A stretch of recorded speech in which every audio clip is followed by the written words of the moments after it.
సమస్త మహిమ కలుగును గాక. ఈ యొక్క ప్రాముఖ్యమైన సమయంలో దేవాది దేవుడు తన కృపలో జ్ఞాపకం చేసుకుని వాయిస్ ఆఫ్ గాస్పల్ మినిస్ట్రీస్ ద్వారా ఈ యొక్క లైవ్ ని ప్రత్యక్ష ప్రసారాన్ని ముందుకు తీసుకుని రావడానికి కృప చూపిన దేవునికి మొదటగా హృదయపూర్వకమైన కృతజ్ఞతాస్తుతులు తెలియజేస్తున్నాను. అలాగనే ఈ యొక్క అవకాశం కల్పించిన వాయిస్ ఆఫ్ గాస్పల్ మినిస్ట్రీస్ వారికి కూడా, విజయవాడ వారికి కూడా హృదయపూర్వకమైన వందనాలు తెలియపరుస్తున్నాను. దేవుడు మిమ్మల్ని, మీ పరిచర్యను ఇంకా అనేకులకు ఆశీర్వాదకరంగా భూదిగంతముల వరకు విస్తరింపచేయునుగాక. ఈ సమయంలో కొన్ని నిమిషాలు దేవుని స్తుతించుటకు, దేవుని గణపరచుటకు, దేవుని యొక్క వాక్యమును ధ్యానం చేయటకు మన హృదయాలను సంసిద్ధపరుచుకుందాం. తలలు ఉంచుదాం, కళ్ళు మూసుకుందాం. పరిశుద్ధుడా, ప్రేమగల తండ్రి, కృపగల యేసయ్య, స్తుతులకు పాత్రుడా, స్తోత్రార్హుడా, వందనీయుడా, ఆరాధనకు ఏకైక యోగ్యుడా, పూజార్హుడా, ఈ రీతిగా నిన్ను స్తుతించుటకు, ఈ రీతిగా నిన్ను మహింపరచుటకు, ఈ రీతిగా నిన్ను గణపరచుటకు మీరిచ్చిన ఈ శ్రేష్టమైన ధన్యకరమైన స్థితి కొరకే నీకు వందనాలు. ఎంతమంది బిడ్డలైతే తండ్రి ఈ లైవ్ ద్వారా మీ నామమును మహింపరచడానికి సంసిద్ధపరచబడుతున్నారు, ప్రతి బిడ్డని మీరు పేరు పేరువంతున దీవించండి. ప్రతి బిడ్డ మీరు పేరు పేరువంతున ఆశీర్వదించమని ప్రార్థన చేస్తున్నాం. ప్రభువా, జరగనైనా ఈ యొక్క ప్రత్యక్ష ప్రసార కార్యక్రమం, ఈ యొక్క ఆరాధన వీక్షిస్తున్న, పాలు పంపులు పొందుకుంటున్న ప్రతి బిడ్డకి ఆశీర్వాదకరం చేయండి. మాట్లాడుతున్న ప్రతి మాట వారి జీవితాలకు తండ్రి మీరు చేకూర్చులాగా కృప చూపమని, మీరే ఈ ఆరాధన ద్వారా మహింపొందమని ప్రార్థిస్తూ సమస్త మహిమ మీకు చెల్లిస్తూ యేసుక్రీస్తు నామములో ప్రార్థిస్తున్నాము తండ్రి. ఆమేన్, ఆమేన్, ఆమేన్. దేవునికి స్తోత్రం. మొట్టమొదటిగా అవకాశం ఇచ్చిన దేవాదేవుడికి హృదయపూర్వకంగా కృతజ్ఞతాస్తుతులు చెల్లిస్తున్నాను. అలాగే వాయిస్ ఆఫ్ గాస్పల్ మినిస్ట్రీస్ వారికి కూడా రక్షకుడు యేసే నామములో వందనాలు తెలియపరుస్తున్నాను. దేవుని మీ పరిచయం ఇంకా అనేకులకు ఆశీర్వాదకరంగా మార్చును గాక. ఈ సమయంలో ఒక స్తుతి గీతం పాడుకొని, ఆరాధన స్తుతి గీతం పాడుకొని దేవుని యొక్క వాక్య ధ్యానంలోనికి మనం ముందుకి కొనసాగుతాం.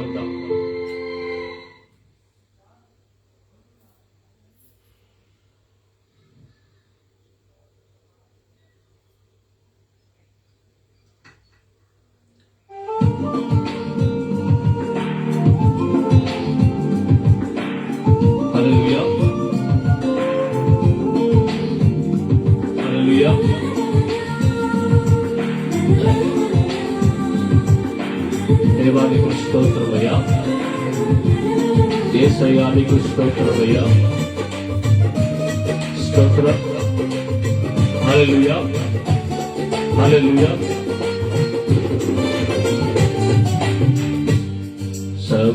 సమీపించరాని తేజస్సులో నీవు వసించువాడవైనా, మా సమీపమునకు దిగి వచ్చినావు, నీ ప్రేమ వర్ణింపతరమా. సమీపమునకు దిగి వచ్చినావు, నీ ప్రేమ వర్ణింపతరమా. యేసయ్యా, నీ ప్రేమెంత బలమైనది. యేసయ్యా, నీ కృప ఎంత విలువైనది. యేసయ్యా, నీ ప్రేమెంత బలమైనది. యేసయ్యా, నీ కృప ఎంత విలువైనది. అవును యేసయ్యా, సమీపించని తేజస్సులో అత్యున్నత సింహాసనంపై ఆశీనులై శరాబుల చేత, మహాదూతల చేత నిత్యము పరిశుద్ధుడు, పరిశుద్ధుడు, పరిశుద్ధుడని కొనియాడబడుతున్న దేవుడవయ్యా. అందును బట్టి నువ్వు ఆరాధిస్తున్నాం ప్రభాని, అందును బట్టి మహిమపరుస్తున్నాం ప్రభానికి స్తోత్రం. చప్పుడు కొడదాం, చప్పుడు కొట్టి నేను మహిమపరుద్దాం.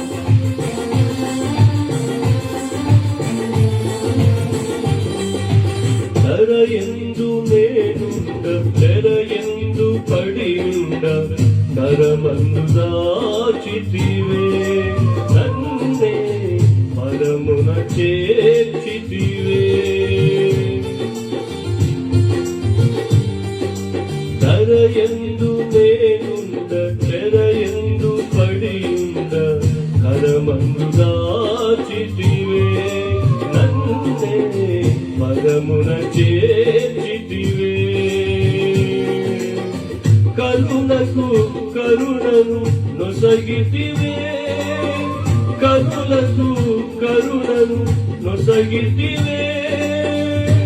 యేసయ్యా నీ ప్రేమెంత బలమైనది, యేసయ్యా నీ కృప ఎంత విలువైనది. యేసయ్యా నీ ప్రేమెంత బలమైనది, యేసయ్యా నీ కృప ఎంత విలువైనది. స్తోత్రమయ్యా, నిజమే యేసయ్యా, నీ ప్రేమ ఎంతో బలమైనది ప్రభువా, నీ ప్రేమ ఎంతో విలువైన ప్రభువా, నీకు స్తోత్రం. హల్లెలూయా, హల్లెలూయా.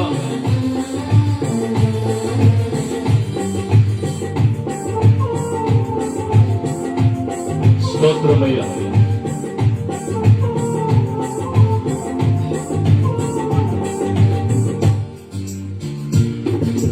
గతిలేని నీ ప్రేమ, గతిలేని నన్ను చూచి నా స్థితి మార్చినది, నన్నే శృతిగా చేసినది. మితిలేని నీ ప్రేమ, గతిలేని నన్ను చూచి నా స్థితి మార్చినది, నన్నే శృతిగా చేసినది. తులువకు విలువను ఇచ్చినది, తులువకు విలువను ఇచ్చినది. యేసయ్యా నీ ప్రేమెంత బలమైనది, యేసయ్యా నీ కృప ఎంత విలువైనది. యేసయ్యా నీ ప్రేమెంత బలమైనది, యేసయ్యా నీ కృప ఎంత విలువైనది. సమీపించరాని తేజస్సులో నీవు వసించువాడవైనా, మా సమీపమునకు దిగి వచ్చినావు, నీ ప్రేమ వర్ణింపతరమా. మా సమీపమునకు దిగి వచ్చినావు, నీ ప్రేమ వర్ణింపతరమా.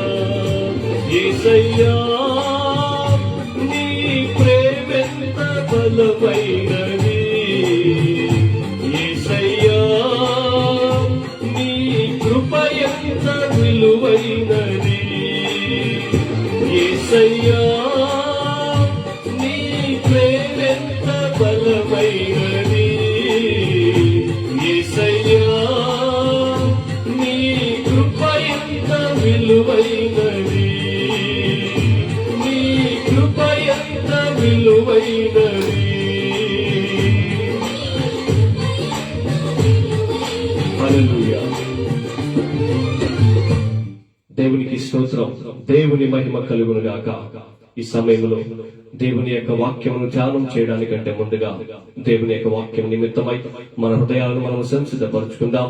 తలలు ఉంచుదాం, కళ్ళు మూసుకుందాం. ఎవరు కూడా మౌనంగా ఉండకుండా అందరూ కూడా ప్రార్థనలో ఏకీభవించవలసిందిగా ప్రేమపూర్వకంగా మనం చేస్తా ఉన్నాను. తలలు ఉంచుదాం, ప్రార్థన చేసుకుందాం. తలలు ఉంచుదాం, ప్రార్థన చేసుకుందాం.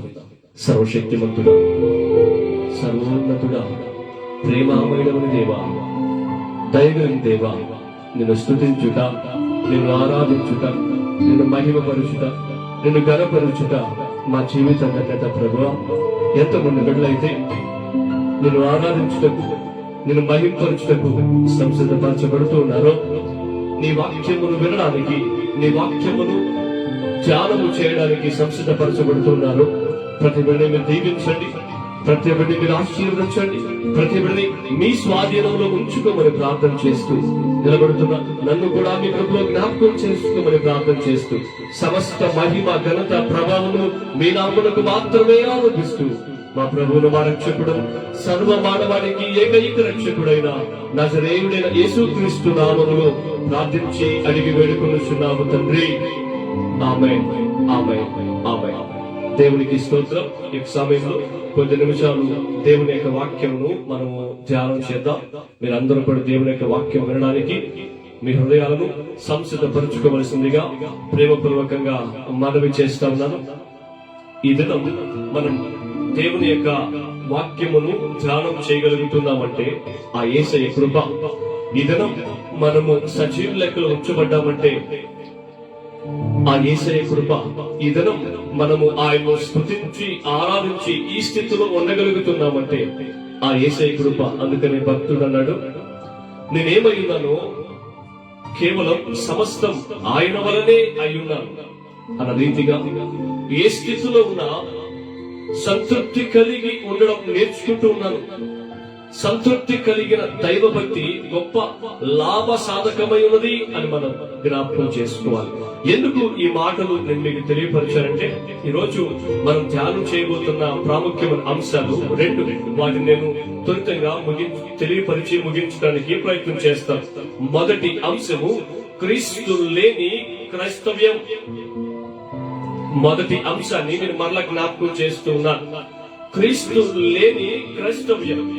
రెండవదిగా క్రీస్తుని కలిగిన క్రైస్తవ్యం. ఈరోజు నేటి సంఘానికి, నేటి క్రైస్తవ సమాజం, క్రైస్తవ లోకానికి ఈ మాట చాలా ప్రాముఖ్యమైన అంశం అని మనం జ్ఞాపకం చేసుకోవాలి. క్రీస్తు లేని క్రైస్తవ్యం వ్యర్థం అని మనం జ్ఞాపకం చేసుకోవాలి. నీవు ఎవరివి అని అడిగినప్పుడు నేను క్రైస్తవుడిని అని చెప్పడానికి నీ దగ్గర ఉన్న ఎవిడెన్స్, నీ దగ్గర ఉన్న ఆధారం ఏంటి అని మనం జ్ఞాపకం చేసుకోవాలి. అసలు క్రీస్తుని కలిగి ఉండడం అంటే ఏంటో మనం జ్ఞాపకం చేసుకుందాం. ఆయన బిడ్డగా ఆయనను పోలి నడవడమే క్రీస్తుని కలిగి ఉండడం, క్రీస్తుని కలిగి జీవించడం, క్రీస్తుని కలిగి ఉండడం. ఆయన బిడ్డగా ఉంటూ, ఆయన బిడ్డగా పిలువబడుతూ, ఆయనను పోలి. అందుకనే లూకా సువార్త 9వ అధ్యాయంలో దేవుడు తెలియపరిచిన మాట, మీరు నన్ను ఎవడైనా వెంబడించాలి అనుకుంటే, ఆలోచన చేస్తా ఉన్నారా? ఆయనను పోలి నడవడమే క్రీస్తుని కలిగి ఉండడము అంటే. ఆయనను పోలి నడవాలి అంటే ఆయన ఎవరో తెలియాలి. ఆయనను పోలి నడవాలి అంటే ఆయన యొక్క క్వాలిటీస్, ఆయన యొక్క లక్షణాలు ఏంటో మనకు తెలియాలి. చాలా మంది క్రీస్తు స్వరూపం, క్రీస్తు స్వారూప్యం, క్రీస్తు స్వారూప్యంలోనికి రూపాంతరం అని తెలియపరుస్తూ ఉంటారు, వింటూ ఉంటాం కూడా, బోధిస్తూ ఉంటాం కూడా. దేవునికి రూపం అంటూ ఏమీ లేదు, కానీ దేవుని స్వరూపం అంటే ఒక ఆకారం కాదు, కానీ దేవుని రూపం, దేవుని పోలిక అంటే, దేవుని స్వరూపం అంటే దేవుని యొక్క లక్షణాలు, దేవుని యొక్క గుణ లక్షణాలు అని మనం, దేవుని యొక్క నేచర్, దేవుని యొక్క స్వభావం అని మనం జ్ఞాపకం చేసుకోవాలి. క్రీస్తుని కలిగి ఉండడం అంటే క్రీస్తుని పోలి నడవడం. ఆయన ఏమై ఉన్నాడో, ఆయన ఎలా జీవించాడో, ఆయన ఎలా జీవించమని చెప్తున్నాడో అలా జీవించడమే క్రీస్తుని పోలి నడవడం అంటే. ఆయన ఏమై ఉన్నాడు? పేతురు రాసిన మొదటి పత్రిక 1వ అధ్యాయం 14వ వచనం ప్రకారం, హెబ్రీ పత్రిక 12వ అధ్యాయం 14వ వచనం ప్రకారం, ద్వితీయోపదేశకాండం 23వ అధ్యాయం 14వ వచనం ప్రకారం ఆయన పరిశుద్ధుడై ఉన్నాడు. దేవునికి మహిమ కలుగును గాక. జన్మరీత్యా పరిసయ్యులు, శాస్త్రులు, యూదులు, కానీ క్రీస్తుని కలిగిన వారు ఎంత మాత్రము కాదని జ్ఞాపకం చేసుకోవాలి. వారు సున్నం కొట్టిన సమాధులు అని దేవుని యొక్క వాక్యం సెలవిస్తుంది. ధర్మశాస్త్రాన్ని అనుసరిస్తున్నాము, ధర్మశాస్త్రాన్ని అనుసరించే నడుచుకుంటున్నాము అని అనుకుంటున్నారు. కానీ క్రీస్తుని కలిగి ఉన్నవారు ఎంత మాత్రం కాదని జ్ఞాపకం చేసుకోవాలి. క్రీస్తు లేని క్రైస్తవ్యం వ్యర్థం, అది క్రైస్తవ్యం ఎంత మాత్రం కాదు అని మనం జ్ఞాపకం చేసుకోవాలి. ఆయన పరిశుద్ధులు మాత్రమే కాదు, ఆయన పాపము లేనివాడు అని జ్ఞాపకం చేసుకోవాలి. అదే పేతురు మొదటి పత్రిక 2వ అధ్యాయం 22వ వచనం ప్రకారం, హెబ్రీ పత్రిక 4వ అధ్యాయం 15వ వచనం ప్రకారం, ఎవరి జీవితం క్రీస్తులా మార్చబడితే వారే క్రైస్తవులు అని జ్ఞాపకం చేసుకోవాలి.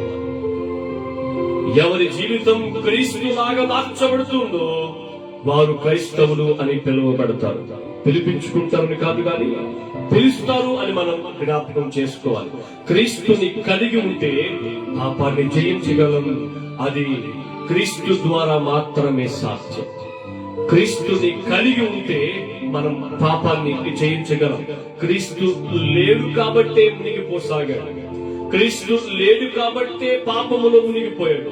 క్రీస్తు లేడు కాబట్టే ఆకలి బాధలతో అల్లమటించాడు. క్రీస్తుని కలిగి ఉంటే మనం పాపాన్ని జయించగలం, మరణాన్ని జయించగలం, పొందుకోగలం. అది క్రీస్తు ద్వారా మాత్రమే సాధ్యం. ఎందుకంటే ఆయన మరణించి తిరిగి లేచాడు కాబట్టి. దేవునికి మహిమ కలుగునుగాక.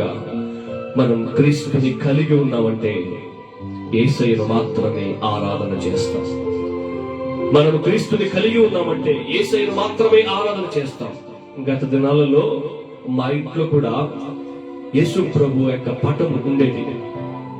వాస్తవికానికి ఆ పటములో ఉన్న వ్యక్తి ఒక నటుడు మాత్రమే, ఆయన యేసయ్య అంత మాత్రం కాదు. ఎందుకంటే యేసు ప్రభు జన్మించి 2080 సంవత్సరాలు దాటిపోయింది. కానీ కెమెరా కనిపెట్టి 200 సంవత్సరాలు మాత్రమే. ఎందుకంటే ఆ సినిమాలో నటించిన వ్యక్తిని ఫోటో తీసి పటం కట్టారంతే. మనం ఏం చేస్తామంటే ఆ పటాన్ని గోడకు తగిలించి యేసయ్య అని నమ్మి దండం పెడుతుంటాం. ఆ వ్యక్తి ఒక నటుడు, ఆయన ఎంత మాత్రం దేవుడు కాదు, యేసయ్య కాదు అని జ్ఞాపకం చేసుకోవాలి. అది కూడా విగ్రహారాధనే. యేసయ్య అన్నాడు నిర్గమాకాండం 20వ అధ్యాయం, నేను తప్ప నువ్వు ఎవరిని ఆరాధించకూడదు, ఎవరిని పూజించకూడదు, ఎవరికి సాగిలపడకూడదు, ఎవరిని నీ హృదయంలో ఆహ్వానించకూడదు అని తెలియపరిచాడు. యోహాను సువార్త 4వ అధ్యాయం 24వ వచనం ప్రకారం, చూస్తూ ఆరాధిస్తే ఏకాగ్రత పెరుగుతుందని అని అనేకుల అభిప్రాయం. అనేక మంది ఎందుకు విగ్రహ ఆరాధనలోనికి వెళ్తారంటే కాన్సన్ట్రేషన్ కోసం, ఏకాగ్రత కోసం. మన కంటి ముందు ఏ రూపం కనపడకపోతే మనము ఏకాగ్రతతో ఆరాధన చేయలేము. ఒక రూపాన్ని మనం ముందుంచుకున్నామంటే మన దృష్టి అంతా, మన ఆలోచన అంతా ఆ రూపం పైనే ఉంటుందని అనేక మంది ఒక రూపాలను ఏర్పాటు చేసుకొని వారిని ఆరాధిస్తూ ఉండేవారు. దేవుని కంటే దేనికైతే మనం ప్రాధాన్యత ఇస్తామో అదే మనకు దేవుడు అని, దైవం అని జ్ఞాపకం చేసుకోవాలి. భౌతిక కొలస్సీ పత్రిక 3వ అధ్యాయం 5వ వచనం ప్రకారం, భౌతిక విగ్రహాలను మనం తొలగించాం, కానీ హృదయములో విగ్రహాలు అలాగే ఉన్నాయి. విగ్రహాలను విడిచిపెట్టినప్పుడు విగ్రహాలను మనం తొలగించాం, విసర్జించాం. మన హృదయంలో దాచబడిన విగ్రహాలు అలాగే ఉన్నాయి. భౌతిక సంబంధమైన విగ్రహాల ద్వారా ఏ ప్రమాదం లేదు, కానీ మన హృదయంలో నిలిచి ఉండిపోయిన విగ్రహాల ద్వారా చాలా ప్రమాదం ఉంది. ఎంత ప్రమాదం అంటే పరలోక రాజ్యానికి వెళ్ళవలసిన నిన్ను నరకానికి నడిపించేంత ప్రమాదం. ఈరోజు జ్ఞాపకం చేసుకోండి, క్రీస్తుని కలిగి ఉన్నామంటే ఆయనను మాత్రమే ఆరాధిస్తాం. రెండవదిగా, క్రీస్తుని కలిగిన క్రైస్తవ్యం వాక్యానుసారంగా జీవిస్తాం. క్రీస్తుని కలిగిన క్రైస్తవ్యం పూర్ణ హృదయంతో దేవుణ్ణి ప్రేమిస్తారు. నేను ముగింపులోకి వస్తున్నాను. పూర్ణ హృదయంతో దేవుని ప్రేమిస్తారు. కొంత భాగం మాత్రమే కాదు, కొంత శాతం మాత్రమే కాదు, 100% దేవునికి ప్రియారిటీ, దేవునికి ప్రాధాన్యత ఇస్తారు అని మనం జ్ఞాపకం చేసుకోవాలి. నీ జీవితంలో దుర్దినములు రాకముందే, మరణము నిన్ను సమీపించక ముందే, నీ జీవితం క్షీణించక ముందే సరి చేసుకునే జీవితాన్ని తలవచ్చు ప్రార్థన చేద్దాం. తల వంచు ప్రార్థన చేద్దాం. ఇప్పటి వరకు క్రీస్తు లేని క్రైస్తవ్యంలో జీవిస్తున్నావేమో, ఈరోజు దేవుడు నీతో మాట్లాడుతున్న మాట, క్రీస్తుని కలిగిన క్రైస్తవ్యంలోనికి నీవు నడిపించబడాలి. క్రీస్తుని కలిగిన క్రైస్తవ్యంలోనికి నడిపించబడాలి. ఆయన పరిశుద్ధుడై ఉన్నాడు కనుక మీరు కూడా పరిశుద్ధులై ఉన్న ప్రయత్నం చేయండి. ఆయన పాపం లేనివాడై ఉన్నాడు, ఆయన పాపాన్ని జయించిన వాడై ఉన్నాడు కనుక మీరు కూడా పాపాన్ని జయించే వారి వలె ఉండండి. యేసయ్యను మాత్రమే ఆరాధించండి. యేసయ్యకు మాత్రమే జీవితంలో స్థానం ఇవ్వండి. వాక్యానుసారమైన జీవితాన్ని జీవించండి. అట్టి కృప దేవుడు మీకు అందరికీ అనుగ్రహించునుగాక. పరిశుద్ధుగా ప్రేమగల తండ్రి, కృపగల యేసయ్య, ఈ రాత్రికాల సమయంలో సూటిగా స్పష్టంగా మాతో మాట్లాడదాన్ని బట్టి మీకు వందనాలు. ఎంతమంది అయితే నేను క్రైస్తవుడను అని అనుకుంటున్నాను కానీ క్రీస్తుని కలిగిన వ్యక్తిని కాదని అర్థమైంది. దేవా, నా వేలుతో నా కన్ను నేను పొడుచుకుంటున్నానయ్యా. నేను విశ్వాసనే, నేను భక్తిపరునే, నేను యథార్థవంతుణ్ణి, నేను పరిశుద్ధుణ్ణి అన్న అపోహలో జీవిస్తున్నాను. ఈరోజు క్రైస్తవుడు అంటే మిమ్మలను కలిగిన వాడని, మీ వలి బ్రతికితున్న వాడని మాకు తెలియపరిచారు. మేమందరం కూడా మీ వలె బ్రతకడానికి కృప చూపమని యేసుక్రీస్తు నామములో ప్రార్థిస్తున్నాము తండ్రి. ఆశీర్వాదం తీసుకుందాం.